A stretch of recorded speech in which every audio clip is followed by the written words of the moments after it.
Hello दोस्तों, आज अपन पढ़ने वाले हैं प्रेजेंट कंटिन्यूअस टेंस। ठीक है, अपन ने लास्ट वीडियो में देखा था प्रेजेंट सिंपल टेंस। ठीक है, उसके आगे आता है प्रेजेंट कंटिन्यूअस टेंस। तो आज अपन पढ़ने वाले हैं प्रेजेंट कंटिन्यूअस टेंस। ठीक है, प्रेजेंट कंटिन्यूअस टेंस का मतलब होता है कि उस वाक्य जिस वाक्य में कार्य जारी रहने का बोध या आभास होता है तो अपन उसको क्या बोलते हैं, प्रेजेंट कंटिन्यूअस टेंस वाक्य में पढ़ते हैं। ठीक है, तो इसका अपन सबसे पहले लिख लेते हैं पहचान, कि अपन पहचानेंगे कैसे कि ये प्रेजेंट कंटिन्यूअस टेंस है या प्रेजेंट सिंपल टेंस है या प्रेजेंट परफेक्ट टेंस है। तो इसकी अपन सबसे पहले क्या लिख लेते हैं, पहचान। ठीक है, जो प्रेजेंट कंटिन्यूअस टेंस की जो पहचान होती है वो क्या होती है, हिंदी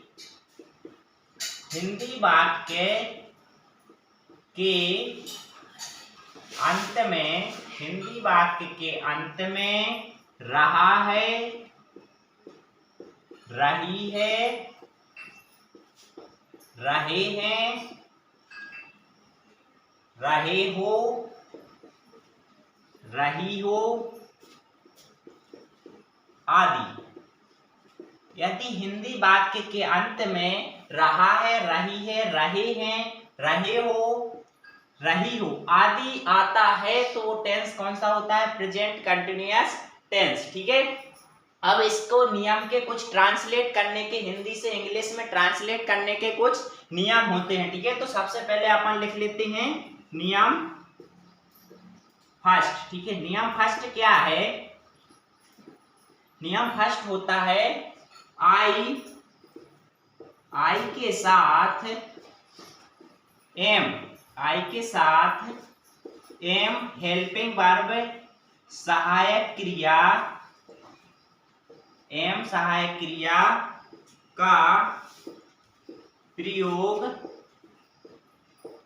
करते हैं। ठीक है, एंड सेकंड क्या होता है, ही, सी, इट, नेम तथा एक वचन संज्ञा के साथ, इज, संज्ञा के साथ इज सहायक क्रिया का प्रयोग करते हैं।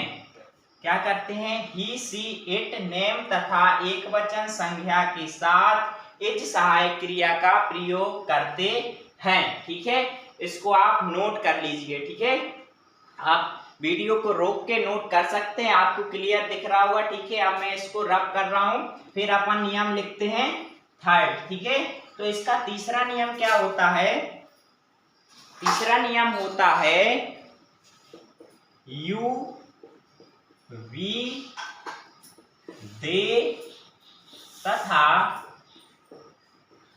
बहुवचन संज्ञा के साथ आर सहायक क्रिया का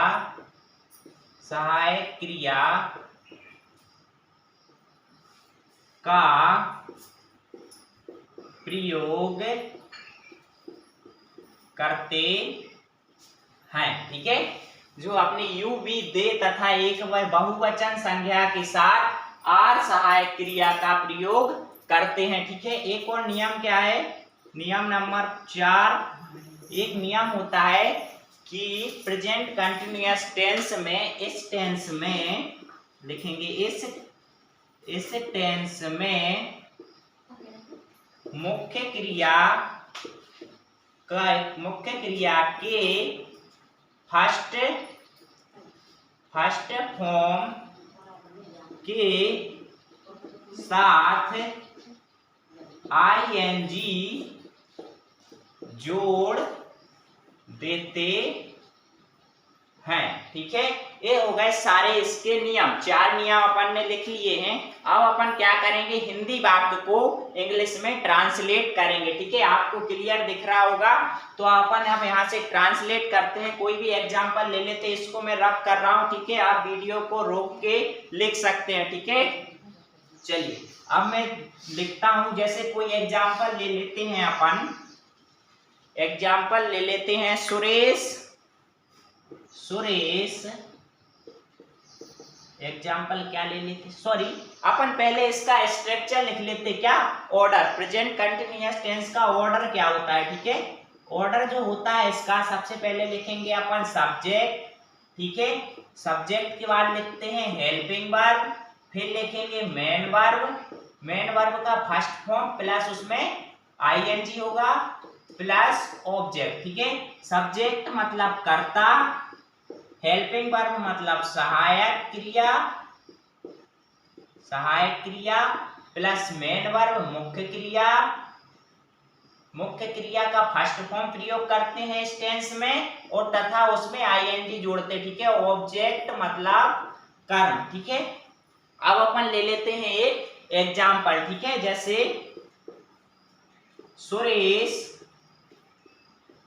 सुरेश एक गाना गा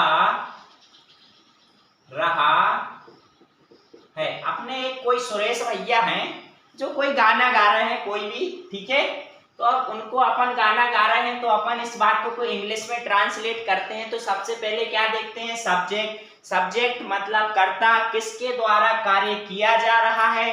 तो यहाँ पे कौन कार्य कर रहा है, भैया सुरेश भैया है अपने जो कोई कार्य कर रहे हैं। ठीक है, तो सुरेश के लिए अपन लिखते हैं क्या, सुरेश ही लिखेंगे क्योंकि नाम है, नाम में कोई चेंज नहीं होगा। ठीक है, सुरेश। फिर सुरेश के साथ अपन ने लिखा है कि ही सी एक नेम तथा एक वचन संज्ञा के साथ जो हेल्पिंग वर्ब प्रयोग करते हैं वो क्या करते हैं, इज। तो यहाँ से क्या हो जाएगा, सुरेश इज ए गाना। अब देखिए जो गाना होता है, जो लिखा रहता है, जिसको पढ़ते हैं गायक, उसे क्या बोलते हैं, सॉन्ग। और जो अपन गाते हैं, जो गाने की क्रिया होती है, उसको क्या बोलते हैं, सिंग। तो यहाँ से क्या हो जाएगा, सुरेश इज ए सिंग।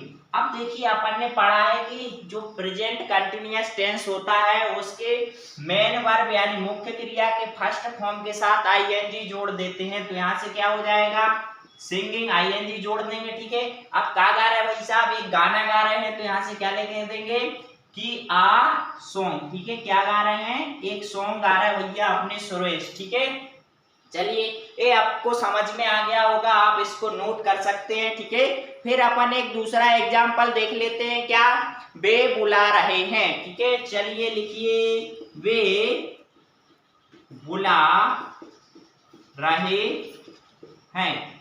अब वे हैं, कोई होगा जो बुला रहा होगा। देखिए अपन को क्या मतलब उससे, कौन बुला रहा है कौन नहीं बुला रहा, अपन को तो इससे मतलब है कि हिंदी को इंग्लिश में कैसे ट्रांसलेट करते हैं। ठीक है, अपन ने पढ़ा है पहली क्लास में, लास्ट क्लास में पढ़ा है कि देखिए बे के लिए क्या बोलते हैं, बे के लिए अपन इंग्लिश में बोलते हैं दे। ठीक है, तो यहाँ से बे का क्या हो जाएगा, दे। सब्जेक्ट कोई बे है, पता नहीं कौन है। चलिए फिर क्या लगाते हैं उसके बाद, हेल्पिंग वर्ब। हेल्पिंग वर्ब क्या यूज करेंगे यहाँ पे, अपन ने अभी पढ़ा हुआ है कि यू बी दे तथा बहुवचन संख्या के साथ जो अपन हेल्पिंग वर्ब लगाते हैं, क्या लगाते हैं, आर। तो यहाँ से दे के साथ हेल्पिंग वर्ब लगने वाली है, जो क्या लगने वाली है, आर। ठीक है, तो दे आर बुला रहे हैं। अब बुलाने के लिए क्या बोलते हैं, कॉल। ठीक है, तो बुलाने के लिए क्या लिखेंगे, कॉल। अब अपन ने पढ़ा है कि इस टेंस में, प्रेजेंट कंटिन्यूअस टेंस में मेन वर्ब के साथ आईएनजी जोड़ देते हैं। तो यहाँ से क्या हो जाएगा, आईएनजी जोड़ देंगे, तो यहाँ से हो जाएगा they are calling. They are calling मतलब कि वे बुला रहे हैं। ठीक है, ये दो एग्जाम्पल आपको बहुत अच्छे से समझ आ गए होंगे। ठीक है, अब मैं इसको रब कर रहा हूँ, आपको लिखना है तो वीडियो को रोक कर लिख लीजिएगा। ठीक है, चलिए अपन देखते हैं अब कोई तीसरा एग्जाम्पल कोई भी ले लेते। जैसे मैं पुस्तक पढ़ रहा हूं। ठीक है, मैं पुस्तक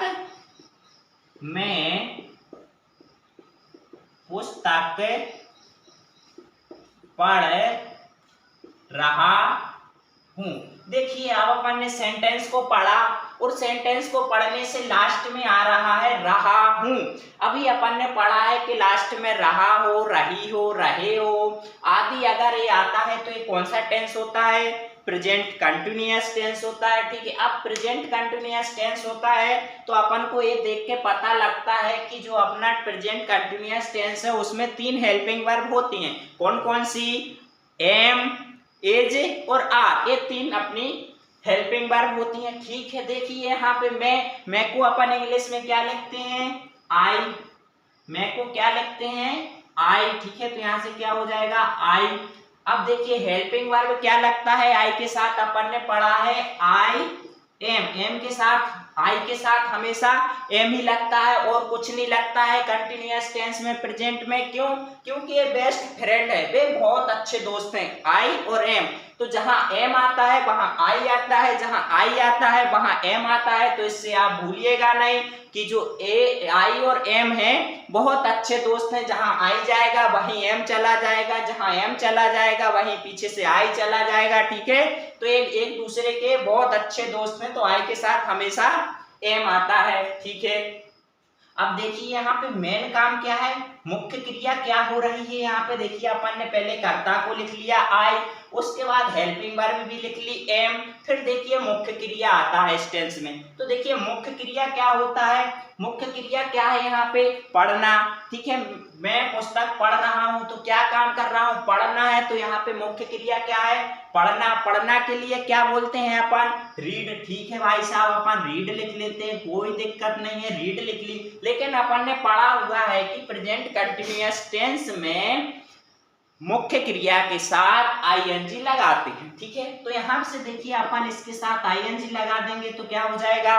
रीडिंग हो जाएगा। अब क्या पढ़ रहे हैं अपन? देखा ऑब्जेक्ट भाई साहब, कर्म किसके ऊपर काम कर रहे हैं या क्या पढ़ रहे हैं? तो अपन यहां से बोल देंगे पुस्तक पढ़ रहे हैं। तो पुस्तक के लिए अपन इंग्लिश में बोलते हैं बुक। तो यहाँ से सेंटेंस अपना क्या बनने वाला है? मैं पुस्तक पढ़ रहा हूँ। ठीक है, मैं पुस्तक पढ़ रहा हूं। तो अगर अपन इसको इंग्लिश में ट्रांसलेट करते हैं या कर चुके हैं तो क्या बनने वाला है इसका? I am reading book. I am reading book का मतलब मैं पुस्तक पढ़ रहा हूं। ठीक है, चलिए और कोई एग्जांपल देख लेते हैं। जैसे को राम हंस रहा है। ठीक है, राम हंस रहा है। चलिए राम जी हंस रहे हैं यहाँ पे। चलिए राम जी हंस रहे हैं तो अपन चलो इनको बनाते हैं, इंग्लिश में ट्रांसलेट करते हैं। चलिए आपको सबसे पहले याद करना है, क्या याद रखना है कि लास्ट में देखना है क्या है। लास्ट में आपने देखा कि रहा है। रहा है से आपको ध्यान आना चाहिए कि जो अपना रहा है आता है कौन से टेंस में आता है? प्रेजेंट कंटिन्यूअस टेंस में। ठीक है, प्रेजेंट कंटिन्यूअस टेंस में। तो प्रेजेंट कंटिन्यूअस टेंस है, पहले तो राम को अपन राम लिख लेते हैं, सब्जेक्ट कर्ता अपने राम जी हैं। ठीक है, तो यहाँ से लिख लेंगे राम। अब देखिए राम के साथ जो हेल्पिंग वर्ब आने वाली है प्रेजेंट कंटिन्यूअस टेंस है, आपको यहाँ से देख के पता लग रहा होगा। तो प्रेजेंट कंटिन्यूअस टेंस के साथ जो राम के साथ हेल्पिंग वर्ब आने वाली है वो क्या आने वाली है? एज। ठीक है, अब हंसना। हंसना के लिए क्या बोलते हैं? हंसना के लिए बोलते हैं यहाँ से अपन लाभ। ठीक है, हंसना के लिए बोलते हैं लाभ। अब अपन ने पढ़ा है कि इसके साथ लगता है आईएनजी फॉर्म मुख्य क्रिया में। ठीक है, तो इस टेंस में आईएनजी लगेगा तो यहाँ से अपन आईएनजी लगा देंगे तो क्या होगा? Ram is laughing. ठीक है, राम इज लाफिंग। ठीक है, चलिए अब एक और एग्जांपल देख लेते हैं अपन यहाँ से। चलिए इसको आप नोट कर सकते हैं। ठीक है, वीडियो को रोक के आप नोट कर लेना। ठीक है, चलिए फिर अपन देखते हैं, एक और एग्जांपल देख लेते हैं। वह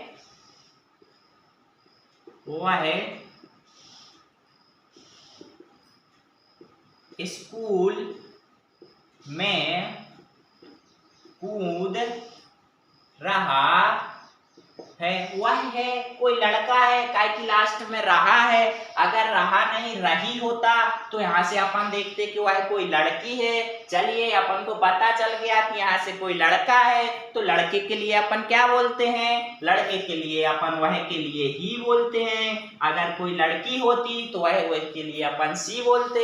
चलिए यहाँ से अपन वह के लिए ही लिख लेते हैं। अब देखिए ही के साथ अपन ने पढ़ा हुआ है कि कौन सी हेल्पिंग वर्ब आने वाली है, एज।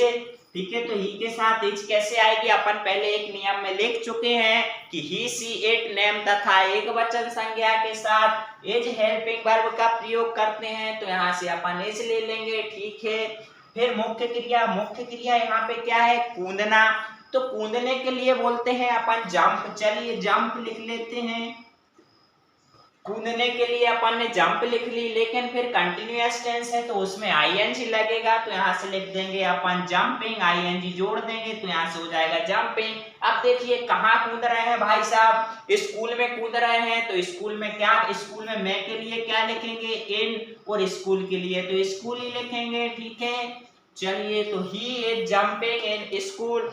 चलो मैं आशा करता हूं कि आपको ये सेंटेंस समझ आ चुके होंगे। चलिए अब आप अपन इसके बाद बनाएंगे नेगेटिव सेंटेंस। ठीक है, नेगेटिव सेंटेंस बनाएंगे, नेगेटिव सेंटेंस। ठीक है, नेगेटिव सेंटेंस क्या बनेगा, इसका स्ट्रक्चर लिख लीजिए आप सबसे पहले नेगेटिव। चलो इसको रब कर देता हूं मैं। ठीक है, चलो ऊपर से लिखते हैं क्योंकि अभी फिर एग्जाम्पल में दिक्कत आएगी। चलिए इसका अपन लिखते हैं नेगेटिव सेंटेंस, नेगेटिव सेंटेंस।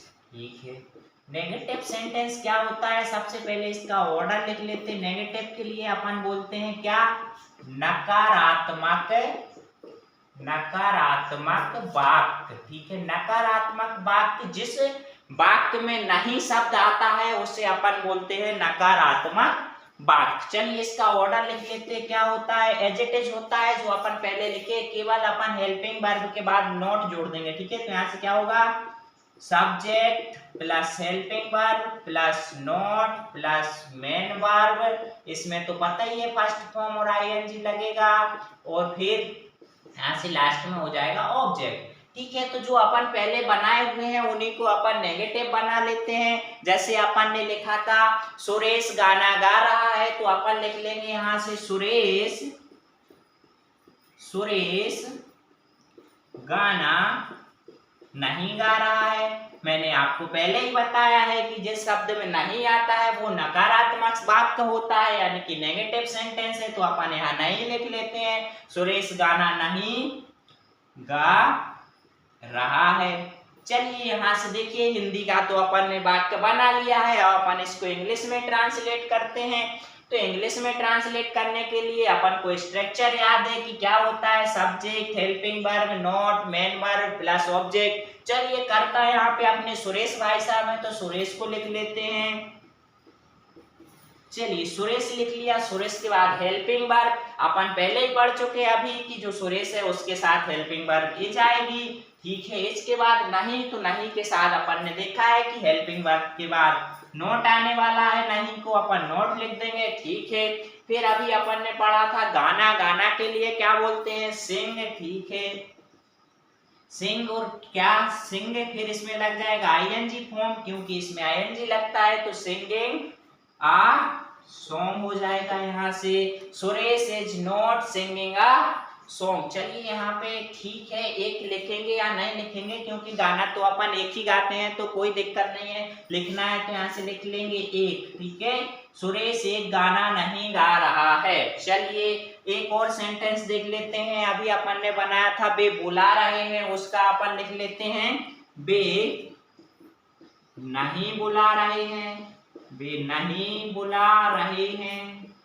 चलिए लिख लिया, वे नहीं बुला रहे। अब फिर से नहीं आया, तो देखिए कुछ नहीं होता है, जो अपन पहले सेंटेंस बना चुके हैं, सीधा अगर उनमें सेंटेंस में नहीं आता है तो आपको कुछ नहीं करना है, सीधा हेल्पिंग वर्ब के बाद नोट जोड़ दीजिए, आपका नकारात्मक वाक्य नेगेटिव सेंटेंस बन जाएगा। ठीक है, अफर्मेटिव सेंटेंस में हेल्पिंग वर्ब के बाद नोट जोड़ देने से जो सेंटेंस होता है वो नकारात्मक नेगेटिव सेंटेंस बन जाता है। ठीक है, तो पिछला सेंटेंस देखिए, अपन ने लिखा था वे बुला रहे हैं, तो वे बुला रहे हैं को अपन ने लिखा था दे आर कॉलिंग। अब यहाँ पे नहीं बुला रहे हैं, चलिए कोई दिक्कत नहीं है, नहीं बुलाने दीजिए, अपन को कोई मतलब है बुलाया नहीं बुलाया, अपन को तो मतलब है किससे, हिंदी से इंग्लिश ट्रांसलेट करना है। चलिए देखिए, वे के लिए अपन क्या लिखते हैं, दे के बाद अपन ने पढ़ा है कि सब्जेक्ट के बाद हेल्पिंग वर्ब, तो अपन ने पहले भी लिख चुके हैं कि दे के साथ आर हेल्पिंग वर्ब आता है। नियम में अपन ने पढ़ा हुआ है कि वी यू दे तथा बहुवचन संज्ञा के साथ आर हेल्पिंग वर्ब आता है। चलिए कोई दिक्कत नहीं है, तो हेल्पिंग वर्ब के बाद नोट आ जाएगा। चलिए यहाँ से नोट लिख लेते हैं। फिर क्या है, बुलाना, बुलाना के लिए बोलते हैं अपन कॉल। चलिए अब कॉल है, कॉल लिख लेते हैं यहाँ पे। अब देखिए जो टेंस है वो कंटिन्यूअस टेंस है, तो यहाँ पे आईएनजी लगा देंगे, तो यहाँ से क्या हो जाएगा, दे आर नॉट कॉलिंग। चलिए आपको समझ आ गया होगा, मैं आशा करता हूँ कि आप बहुत अच्छे से समझ चुके हैं। अब अपन दूसरा एग्जाम्पल लिख लेते हैं, इसको आप नोट कर लीजिए वीडियो को रोक के। ठीक है, चलिए नेक्स्ट एग्जाम्पल अपन ने अफर्मेटिव सेंटेंस में क्या देखा था बताइए जरा, याद है क्या। चलिए लिखा हुआ है, आपने देख लीजिए। अपन ने लिखा था राम हंस रहा है। अब अपन नेगेटिव में लिखते हैं, नहीं जोड़ना है, तो अपन लिख लेते हैं राम नहीं हंस रहा है। चलिए अब राम जी नहीं हंस रहे हैं, उनको कुछ दिक्कत हो गई है, किसी ने कुछ कह दिया है, वो बुरा मान गए हैं, तो अब हंस नहीं रहे हैं। चलिए कोई दिक्कत नहीं हंसने दीजिए, अपन तो इंग्लिश में ट्रांसलेट करते हैं। ठीक है, चलिए देखिए जरा, राम को अपन क्या लिखेंगे, राम। चलिए राम के बाद देखा है कि स्ट्रक्चर में है हेल्पिंग वर्ब, तो राम के साथ कोई नाम है तो नाम के साथ इज हेल्पिंग वर्ब आने वाला है। ठीक है, फिर अपन ने पढ़ा हुआ है कि स्ट्रक्चर में जो है इसके बाद हेल्पिंग वर्ब के बाद क्या आता है, नोट आता है। ठीक है, नोट। फिर हंसना है मुख्य क्रिया, देखिए जरा मुख्य क्रिया क्या लिखते हैं अपन, हंसने को इंग्लिश में क्या बोलते हैं, लाफ। चलिए लाफ लिख लीजिए। अब देखिए जो अपना टेंस है वो कंटिन्यूअस टेंस से रहा है, क्योंकि कंटिन्यूअस टेंस है तो मुख्य क्रिया में आईएनजी लगता है, तो यहाँ से आईएनजी लगा देंगे, तो क्या हो जाएगा, राम इज नॉट लाफिंग। ठीक है, चलिए ये समझ गए होंगे आप। चलिए एक और एग्जाम्पल देख लेते हैं, एक लास्ट एग्जाम्पल जो अभी अपन ने देखा था, वह स्कूल में कूद रहा था। चलिए अब उसको अपन नहीं कूदने देते, अपन उसको पकड़वा देते हैं, टीचर से बोल देते हैं कि सर वो कूद रहा है। चलिए उसको पकड़वा देते हैं, नहीं कूदने देते हैं, तो लिखते हैं वह स्कूल में नहीं कूद रहा है। चलिए अपन ने टीचर से उसको पकड़वा दिया और कूदने के लिए मना कर दिया है। चलिए अब अपन इसका इंग्लिश ट्रांसलेट करते हैं। ठीक है, तो इंग्लिश ट्रांसलेट करने के लिए क्या करते हैं, वह है कोई लड़का है भाई साहब, रहा है तो लड़का होगा, रही होती तो लड़की होती, तो रहा है तो वह के लिए लिखते हैं अपन ही, तो यहाँ से हो जाएगा ही। अब ही के कर्ता के जस्ट बाद आने वाला है हेल्पिंग वर्ब, ये बहुत अच्छे से आप सीख चुके हैं। ठीक है, तो लिखिए यहाँ से ही इज, ही के साथ इज आता है। चलिए फिर नहीं है तो नहीं के लिए अपन नोट लिखेंगे, ये भी आप जानते हैं कि जहां नहीं आता है तो उसमें अपन को नोट लिखना पड़ता है हेल्पिंग वर्ब के बाद। चलिए फिर भी कोई दिक्कत नहीं। इसके बाद आता है मेन वर्ब, तो मेन वर्ब यहाँ पे क्या है भैया, कूदना, और जो अपन ने मना करवा दिया है तो फिर भी अपन तो कूदने को इंग्लिश में लिखेंगे ही ना यार, क्योंकि ट्रांसलेट करना है, तो कूदने के लिए क्या लिखेंगे, जंप। अब जंप है, आईएनजी लगाना पड़ेगा, क्यों, क्योंकि रहा है लास्ट में, रहा है मतलब कि प्रेजेंट कंटिन्यूअस टेंस है, प्रेजेंट कंटिन्यूअस टेंस में आईएनजी लगाना है मुख्य क्रिया में, ये आपको भी याद हो गया है। चलिए कोई दिक्कत नहीं। आप कहाँ नहीं कूद रहा है, स्कूल में, तो मैं के लिए अपन इन लिखेंगे और स्कूल को तो स्कूल ही लिखेंगे। ठीक है, चलिए ये अपने हो गए नेगेटिव सेंटेंस। चलिए पहले अपन ने अफर्मेटिव सेंटेंस देख लिए, फिर नेगेटिव सेंटेंस देख लिए। चलिए इसके बाद देखते हैं अपन इंटेरोगेटिव सेंटेंस। इंटेरोगेटिव सेंटेंस मतलब होता है प्रश्नवाचक वाक्य। प्रश्नवाचक वाक्य बोले तो अपन जिस वाक्य में प्रश्न किया जाए, किसी से प्रश्न करके किसी से कुछ पूछा जाए, किसी में प्रश्न का बोध हो, जैसे क्या तुम पढ़ रहे हो, क्या तुम हंस रहे हो, क्या तुम खेल रहे हो, अपन किसी से कुछ पूछ रहे हैं तो वहां प्रश्न बनता है। तो ऐसे अपन आप सेंटेंस पढ़ने वाले हैं। जैसे अपन पूछे तुम कहाँ जा रहे हो, ऐसे, या फिर तुम क्या कर रहे हो, क्या तुम हंस रहे हो, क्या तुम स्कूल जा रहे हो, क्या तुम आज स्कूल गए थे, ऐसे क्या मतलब प्रश्न पूछेंगे। चलिए देखिए क्या लिखते हैं, इंटेरोगेटिव सेंटेंस। Interrogative sentence. चलिए देखिए इंटेरोगेटिव सेंटेंस, ये भी आप बहुत ही आसान तरीके से सीखने वाले हैं। कुछ नहीं, बस आप देखते रहिए वीडियो को आखिरी तक। आप बिल्कुल आज प्रेजेंट कंटिन्यूअस टेंस का कोई भी वाक्य आ जाए, आप बिल्कुल धड़ाधड़ करने वाले हैं बिना रुके, ठीक है। बस आपको वीडियो के अंत तक बने रहना है और आपको ये भी सीख लेना है प्रेजेंट कंटिन्यूअस टेंस का इंटेरोगेटिव सेंटेंस। इंग्लिश हिंदी में बोलते हैं अपन प्रश्नवाचक वाक्य। प्रश्नवाचक वाक्य, चलिए प्रश्नवाचक वाक्य भी सीख लेते हैं अपन, कोई दिक्कत नहीं है। चलिए जैसे अपन पहले सेंटेंस में देखा था, सुरेश एक गाना गा रहा है। अब चलिए अपन किसी से पूछते हैं क्या सुरेश एक गाना गा रहा है। चलिए पूछ लेते हैं, कोई भाई साहब मिल गए गली में अपन से, अपन उनसे पूछ लेते हैं क्या सुरेश गाना गा रहा है। चलिए अपन ने पूछा है कि सुरेश क्या गाना गा रहा है। देखिए इंटेरोगेटिव सेंटेंस में प्रश्नवाचक वाक्य में लास्ट में क्वेश्चन मार्क आता है जो मैंने लगाया हुआ है। आगे क्या आता है आपको ये पहचान बता रहे हैं। आपको वाक्य देखते ही समझ में आ जाएगा कि ये इंटेरोगेटिव सेंटेंस है, प्रश्नवाचक वाक्य। क्या देखना है आपको, आगे क्या है, लास्ट में रहा है तो ये रहा है किसका बोध करता है, अपन को क्या बताता है, रहा है बताता है अपन को प्रेजेंट कंटिन्यूअस टेंस, और अपन को आगे का क्या, पीछे का क्वेश्चन मार्क, यह दिखाता है कि जो सेंटेंस है इंटेरोगेटिव सेंटेंस है, प्रश्नवाचक वाक्य है। चलिए देखिए अब अपन इसको स्ट्रक्चर नहीं लिखा है, चलिए स्ट्रक्चर लिख लीजिए, माफी मांगते हैं इसके लिए, स्ट्रक्चर पहले बताना था। चलिए यही लिख लेते हैं अपन इस सेंटेंस के बीच में। चलिए तो स्ट्रक्चर क्या होता है, ऑर्डर बोलते हैं, स्ट्रक्चर भी बोलते हैं, आपको जो अच्छा लगे उसको समझ लीजिए कि ऑर्डर समझना है या स्ट्रक्चर समझना है। चलिए देखिए हेल्पिंग वर्ब आता है सबसे पहले इंटेरोगेटिव में, उसके बाद सब्जेक्ट आता है, कर्ता आता है, कौन कर रहा है कौन नहीं कर रहा है। चलिए उसके बाद आता है अपना मेन वर्ब, ठीक है मेन वर्ब अपन को पता ही है फर्स्ट फॉर्म लगता है, उसके साथ आईएनजी लगता है। चलिए ये भी आपको याद हो गया है, बहुत पहले से अपन देख रहे हैं वीडियो को, चलिए कोई दिक्कत नहीं। उसके बाद आता है ऑब्जेक्ट। चलिए अब देखिए आपने स्ट्रक्चर ऑर्डर देख लिया है कि कैसे इंग्लिश में ट्रांसलेट करना है। तो सबसे पहले आता है हेल्पिंग वर्ब। अब हेल्पिंग वर्ब यहाँ पे है 3, एम, इज, आर। अब आपको समस्या है कि यहाँ पे हेल्पिंग वर्ब पहले लिख क्या दें, तो कोई दिक्कत नहीं, उसको भी ध्यान से सुनिए। देखिए सब्जेक्ट है अपने पास, कोई सुरेश भैया है तो सुरेश है, कोई नाम है तो नाम को अपन को पता है कि जो नाम के साथ हेल्पिंग वर्ब लगने वाला है वो क्या लगने वाला है, इज, तो यहाँ से लिख देंगे इज। सब्जेक्ट अपना क्या है सुरेश, तो यहाँ से लिखेंगे सुरेश। चलिए सुरेश को तो सुरेश ही लिखेंगे, नाम को थोड़ी अपन चेंज कर सकते हैं, इंग्लिश हो या हिंदी हो, नाम तो नाम है, सुरेश है तो सुरेश है। आप जैसा आपका भी कोई नाम होगा तो कोई इंग्लिश में भी वही बुलाता होगा, हिंदी में भी वही बुलाता होगा, इसलिए आपको नाम को चेंज नहीं करना है, इंग्लिश में जो है वही लिख देंगे, सुरेश को सुरेश लिख दिया है।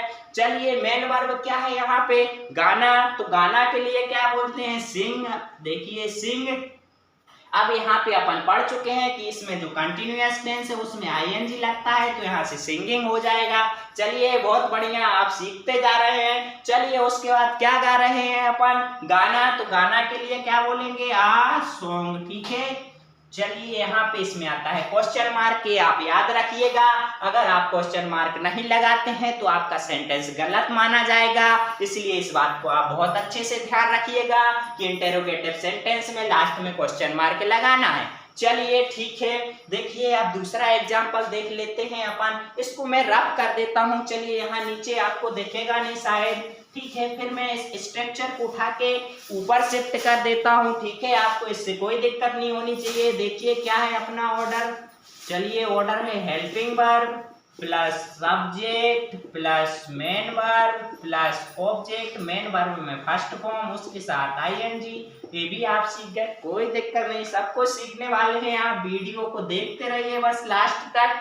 चलिए इसके बाद अपन एक और, अपन ने देखा था कि वे बुला रहे हैं। चलिए किसी से पूछ लेते हैं, जैसे कोई दिखा अपन को, अपन उनसे पूछ लेते हैं क्या वो बुला रहे हैं। चलिए देखिए जैसे लिखे अपन, क्या वे बुला रहे हैं। ये क्वेश्चन बन गया। अपन किसी से पूछ रहे हैं, फिर वो हाँ या ना कहेगा। बुला रहे कि नहीं, अपन को कोई मतलब नहीं, कोई बुलाए नहीं बुलाए, अपन को तो बस हिंदी से इंग्लिश ट्रांसलेट करना है। चलिए देखिए क्या से करना है। यहाँ पे सबसे पहले आने वाला है हेल्पिंग वर्ब, फिर आने वाला है सब्जेक्ट, फिर आने वाला है मेन वर्ब, फिर आने वाला है ऑब्जेक्ट। अगर आपको हेल्पिंग वर्ब लिखने में दिक्कत होती है तो आप पहले सब्जेक्ट लिख लीजिएगा। क्यों? क्योंकि जो अपन हेल्पिंग वर्ब लगाते हैं वो सब्जेक्ट को देख के लगाते हैं। चलिए अब देखिए सब्जेक्ट क्या है। सब्जेक्ट है वे, और वे के लिए क्या बोलते हैं? दे। चलिए इंग्लिश में बे के लिए अपन बोलते हैं दे, तो दे लिख लेते हैं। ठीक है, चलिए दे लिख लिया है। अब दे के साथ अपन पढ़ चुके कि हेल्पिंग वर्ब क्या आता है? आर, और इसमें आर आने वाला है आगे, क्योंकि ए सेंटेंस है इंटेरोगेटिव। चलिए देखिए फिर यहाँ पे आ गया मेन वर्ब। सब्जेक्ट तो अपन ने लिख लिया, मेन वर्ब क्या है? बुलाना। तो बुलाने के लिए क्या बोलते हैं? कॉल। बुलाने के लिए क्या बोलते हैं? कॉल। और इसमें लगने वाला है आईएनजी फॉर्म। ठीक है, तो यहां से क्या हो जाएगा? कॉलिंग। चलिए लास्ट में आ जाएगा क्वेश्चन मार्क, क्योंकि इंटेरोगेटिव सेंटेंस में लास्ट में क्वेश्चन मार्क आता है, नहीं तो सेंटेंस गलत माना जाता है। ठीक है, तो यहां से हो जाएगा आर दे कॉलिंग। इसका हिंदी मीनिंग है क्या वे बुला रहे हैं। चलिए एक और एग्जाम्पल देख लेते हैं। क्या देख लेते हैं? मैं नहीं, इंटेरोगेटिव है, क्या आएगा आगे? चलिए, क्या मैं पुस्तक पढ़ रहा हूं। क्या मैं पुस्तक पढ़ रहा हूं? बताइए जरा, क्या मैं पुस्तक पढ़ रहा हूं? नहीं पढ़ रहा हूं, फिर भी अपन को क्या मतलब पढ़ रहे नहीं पढ़ रहे, अपन को तो इंग्लिश ट्रांसलेट करना है। चलिए देखिए कैसे करते हैं। अपन ने स्ट्रक्चर पढ़ा हुआ है, helping verb, subject, main verb, object. चलिए देखिए, तो यहाँ पे आप पहले सब्जेक्ट लिख लीजिए, क्योंकि आपको हेल्पिंग वर्ब में सहायता करने वाला है लगाने के लिए सब्जेक्ट। चलिए पहले आई के लिए क्या लिखते हैं? मैं के लिए आई। अब आई के साथ हेल्पिंग वर्ब क्या आने वाला है? एम। चलिए एम लिख लीजिए। अब देखिए आई को आप कहीं भी लिखें, अकेला अगर आई आप लिखते हैं, सेंटेंस के बीच में लिखें, सेंटेंस के शुरुआत में लिखें, कहीं भी लिखें, तो आपको आई को हमेशा बड़ा लिखना है। ये बात भी आप याद रखिए, क्योंकि आई कहीं भी लिखा जाए स्मॉल नहीं लिखा जाता है। सिंगल आई हमेशा कैपिटल लिखा जाता है, इसको आप याद रखिए। तो आई यहाँ से अपन बड़ा लिखेंगे। ठीक है, एम आई। उसके बाद देखिए मेन वर्ब क्या है? पढ़ना। तो पढ़ने के लिए क्या बोलते हैं अपन? रीड। चलिए रीड लिख लीजिए। रहा हूं दिख गया, कंटिन्यूअस टेंस है भाई साहब, आईएनजी लगा दो। चलिए आईएनजी लगा दिया। उसके बाद अपन लिखते हैं क्या? ऑब्जेक्ट क्या है? पुस्तक। चलिए पुस्तक के लिए क्या बोलते हैं? बुक।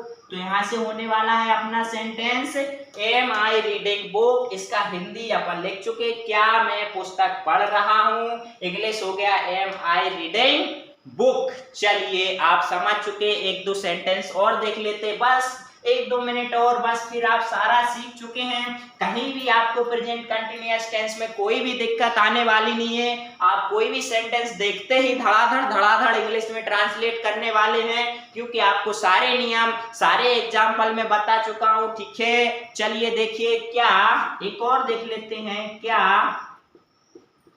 राम हंस रहा है? क्या राम हंस रहा है। चलिए फिर से अपन किसी से पूछ लेते हैं जो राम के पास से आ रहा होगा, क्या जरा बताइए क्या राम हंस रहा है। तो वो देखेगा होगा उसने कि राम हंस रहा है कि नहीं हंस रहा, बता देगा उसको। क्या अपन तो ट्रांसलेट करते, चलिए देखिए क्या राम है। चलिए राम जी को देख लेते हैं क्या है।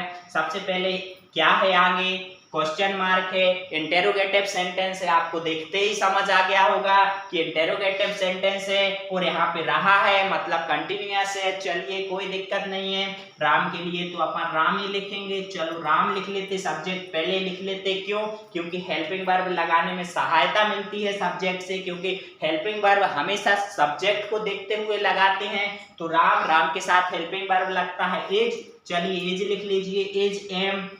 मेन वर्ब क्या है, हंसना, हंसने के लिए बोलते हैं लाफ। चलिए लाफ लिख लीजिए, लाफ लिख लीजिए।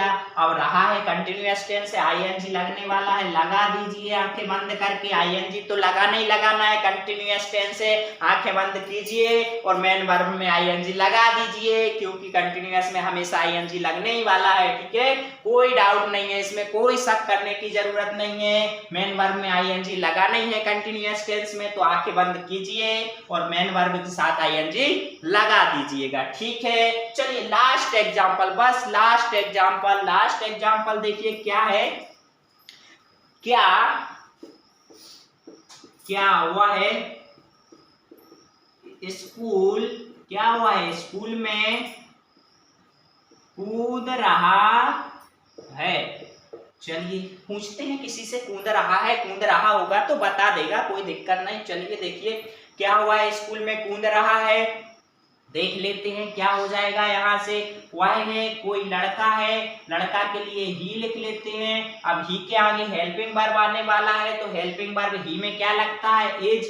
चलिए एज लगा लीजिए। कूदने के लिए अपन पहले ही पढ़ चुके हैं क्या होता है, जंप। चलिए जंप लिख लीजिए, इसमें आईएनजी लगेगा, कंटिन्यूअस टेंस है। ठीक है, कहाँ कूद रहा है, स्कूल में नहीं कूद रहा है, क्या कूद रहा है, कुछ भी हो, मैं को एल लिख लेंगे, स्कूल को स्कूल लिख लेंगे।